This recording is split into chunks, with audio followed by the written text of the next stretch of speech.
Hello and welcome to the JB&M Sports Fanatic channel. What's good with you? And so here we go. I've got the NFL mock draft here for the 2023 NFL draft. My first version here of the offseason. And yeah, as you're looking at the board right now, I did make a couple trades here with Indianapolis and Chicago. I had Chicago moving to 4, Indianapolis moving up to first, so they can go ahead and we'll get to that once we get to Indianapolis pick in terms of who and also another trade that I had is for the Carolina Panthers and the Arizona Cardinals, essentially swapping first round picks.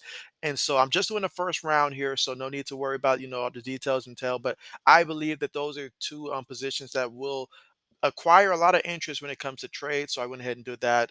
But with that being said, though, hey, there's a lot of mixed opinions about these young guys on the board. So let's go ahead and dive into it and see how things play out. So I mentioned, first, from the Chicago Bears, I did do the trade for Indianapolis to get the first, pick. And so Indianapolis quarterback is why they move up. Why else would you move from 4 to 1? It's for a quarterback, and you know exactly who you want.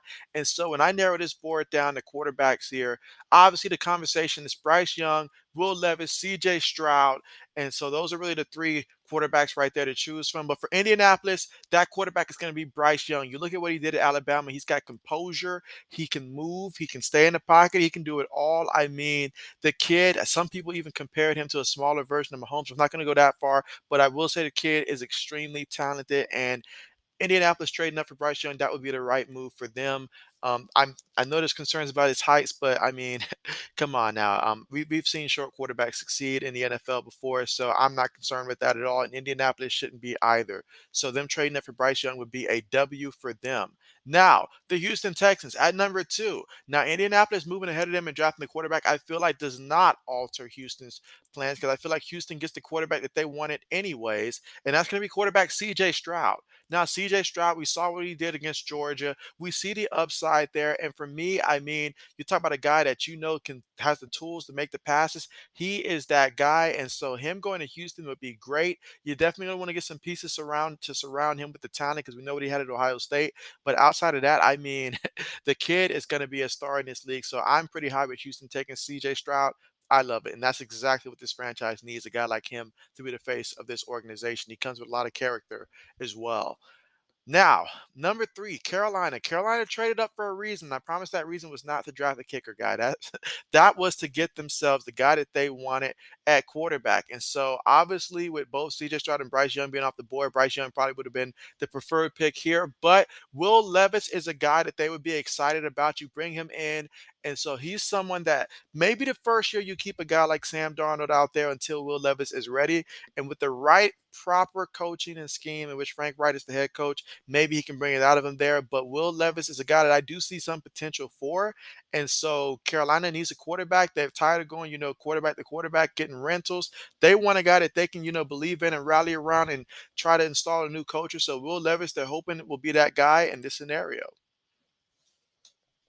All right, and I'll try to speed things up. For Chicago, hey, I mean, you're right back where you would have started at with the first pick there, because keeping Justin Fields, that is the right move. And so you go ahead here and you draft a guy like Jalen Carter, in which you could have took him at number 1, but now you traded back to 4, picked up some extra picks, and so it's a win-win there for both you and Indianapolis in that trade. Now at number 5, the Seattle Seahawks here. Now for the Seahawks, at number 5, there's a lot of routes that we could look at here, but ultimately, I am looking at the ability here to find, to get a guy like Will Anderson Jr., who, in my opinion, is the best player on the board in terms of pure potential and stuff like that. I get it. People say he dropped off last year. I mean, drop off when you've got 3 guys trying to guard you on every single game you play, and it's Bama, so they're going to be up when they play Bama.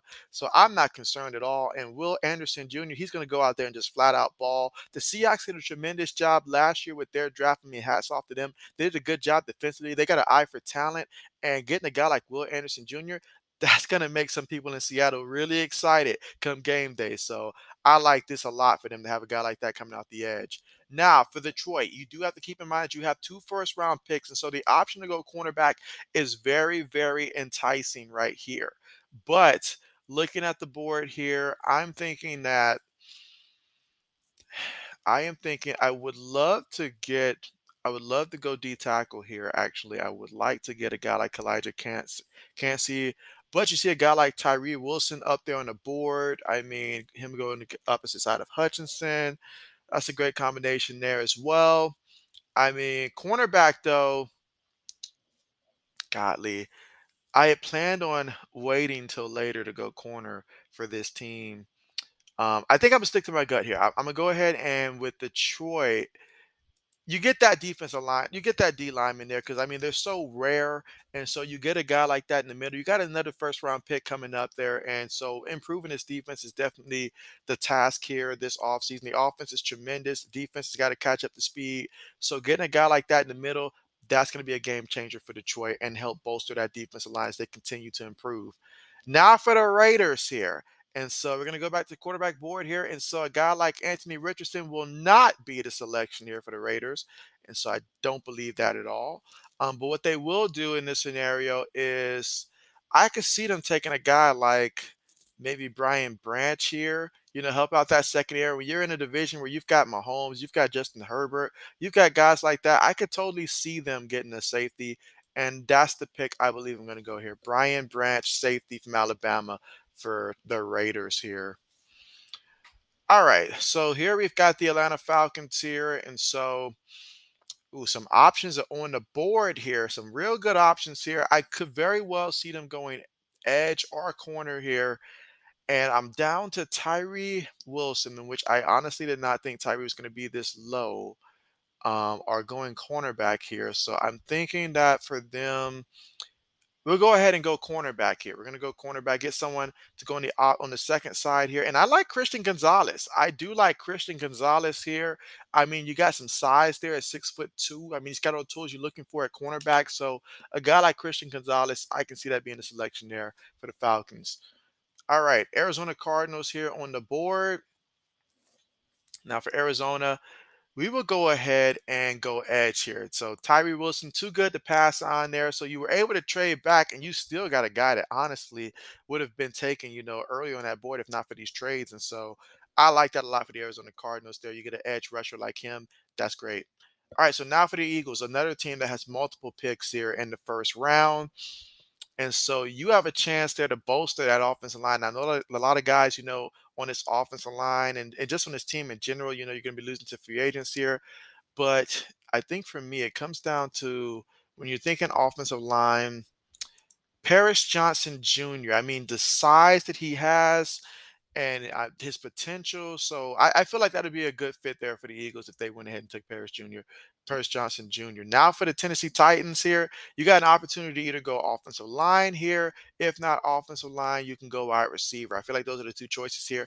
And they definitely need a wide receiver. Now, last year they took a wide receiver in the first round and Trey Burks, and he's got the size. So what we're going to do this time is we're going to get someone who is very agile out there, someone that can go out there and just cut on a dime. And we're going to go with Jordan Addison here. And so that's going to make that receiving room a lot more exciting. Believe me, if you got a guy like Jordan Addison out there at wide receiver. So that's what I have Tennessee going with. Now for the Houston Texans, let's see. This is their second pick, and obviously we went quarterback out there first time. And so since we went quarterback, it does help if you give your quarterback somebody to throw to. I mean, Brandon Cooks, I love Brandon Cooks. I want him on my team, the Patriots, but who knows if he's going to be back or not? He displayed that he did not really want to be there last year. He wanted to be on a contender. And so why not get someone like Quentin Johnson? If you got CJ Stroud, definitely give this man some weapons and it'll pay off. So you get the receiver who some may believe is the best receiver on the board in Quentin Johnson. So I like that for Houston. And already your offense is a lot better already. All right, so here you go. So the Jets on the board here. And so we're going to be looking at tackle here. We got a couple of options on the board here. Now, I like this kid from Northwestern. It feels like Northwestern's always producing at least one lineman each year. And Peter, he's as good as any of them. So him going to the Jets there, that will help secure that tackle position. Now, the New England Patriots here. And so conventional wisdom tells you what do the Patriots need? Well, offensive line is definitely a need here for the Patriots here. And so, but I know how Bill Belichick is. I know how Bill Belichick is. And so while we're thinking the obvious choice should be Broderick Jones, is what we're thinking. Bill Belichick is probably going to look at Lucas Van Ness if he falls this low on the board. I can definitely see him taking Lucas. So I'm gonna go ahead and say that the Patriots. Do I go with my heart or do I go with my head here? My head tells me it's gonna be Lucas because that's how Bill does.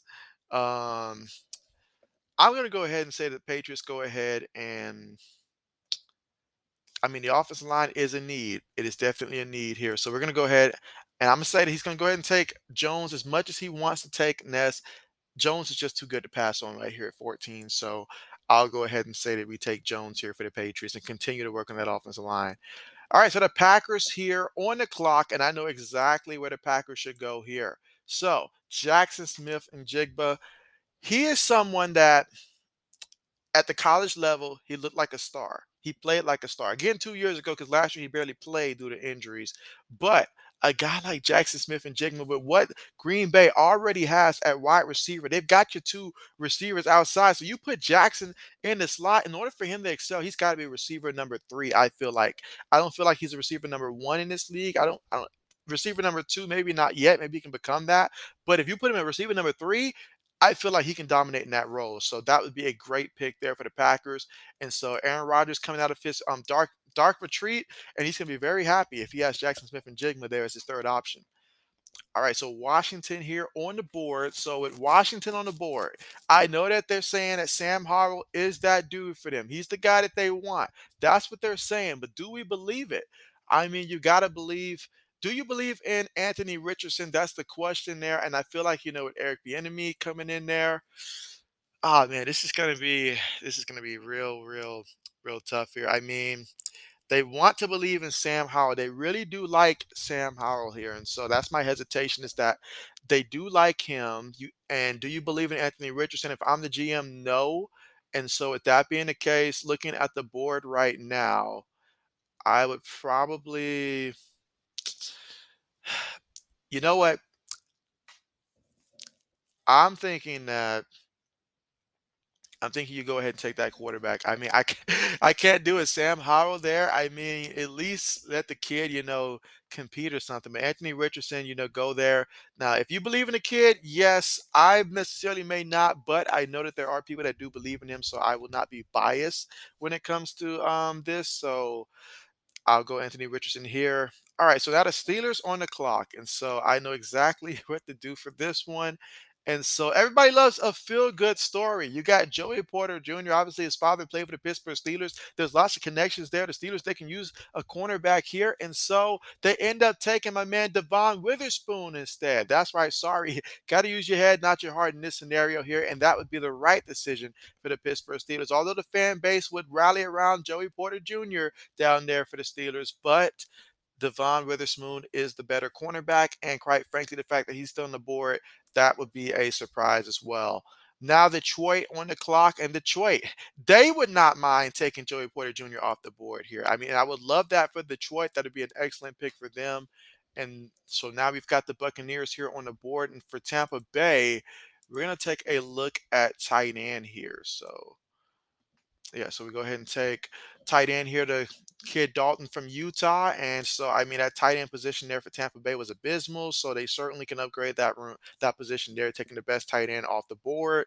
All right, so Seattle back on the clock again. And so now, if you look at the board right now, you're in a very good spot. If you remember what Seattle took earlier in this one with the Seahawks, we ended up going with Will Anderson. So you had him off the edge.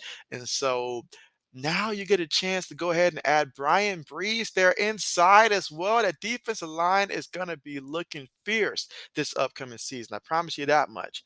Now, Miami, they forfeited their pick. We know what happened there, so they don't have one. Now the Chargers here, and so this is where things get real serious here. You go ahead and you draft. I mean, you got options here. You can go ahead and you can draft a receiver right now in Zay Flowers, because and that's what I'm going to go ahead and do. I'm going to go ahead and draft the wide receiver here because, quite frankly, the Chargers, when they have both Mike Williams and Keenan Allen on the field, offensively is a team that can score 30 plus points. When they don't have one of those guys, they're a team that struggles to score, let's say, 21 points. And so they need another receiver because those two guys, they cannot stay healthy for the life of themselves. So therefore, adding a guy like Zay Flowers like that for them. Would have loved it there for a team like Baltimore, but Baltimore, you know how Baltimore is. They know talent when they see talent. So I can see Lucas being drafted here by the Baltimore Ravens. Finally coming off the board way later than he should have been, but that would be a steal for Baltimore. And if anybody knows how to steal in the draft, it's the Baltimore Ravens. All right, so next up is the Minnesota Vikings here with this pick. And so for Minnesota, you got a chance to get you either a cornerback or an edge guy. And so I feel like you go ahead and you take that edge guy in Miles Murphy right here. Get after these quarterbacks, make them uncomfortable. All right, so Jacksonville here on the clock, and Jacksonville got a couple options here. So they could go, let's see, I mean, Banks on the board, very enticing. And just taking a look here at who's still available. Hmm. They could go, you know what? Antonio Johnson here. I like that pick. I like that pick here for the Jags. And so originally I thought that he might slide to Buffalo, but I could see Jacksonville taking him.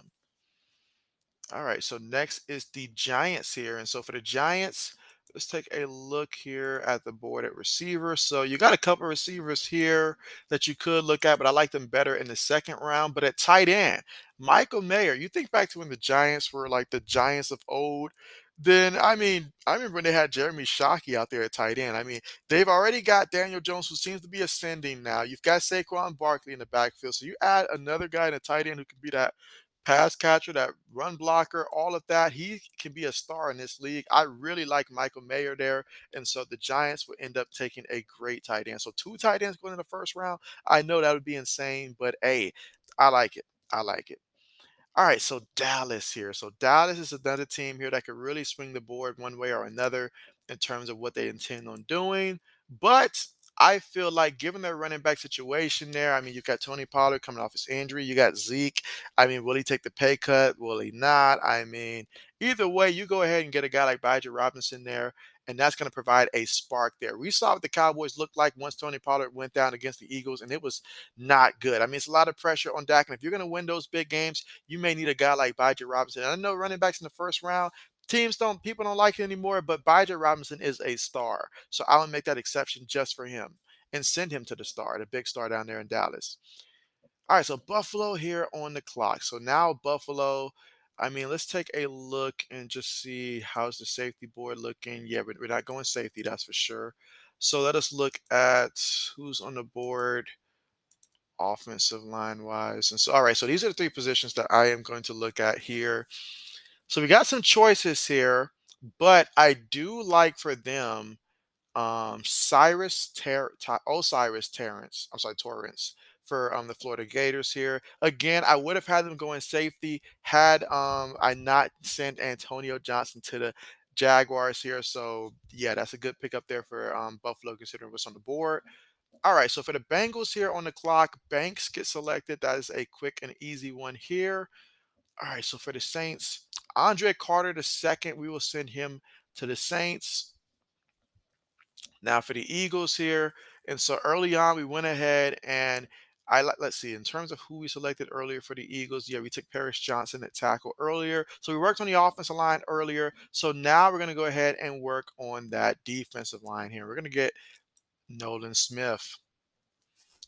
Okay, so now with the Chiefs here on the board, we can go ahead and looking on the board here, I'm thinking that I was going to go McDonald here, but I am thinking of going Mozzie as well. And so Mozzie Smith, opposite side of Jones in the middle.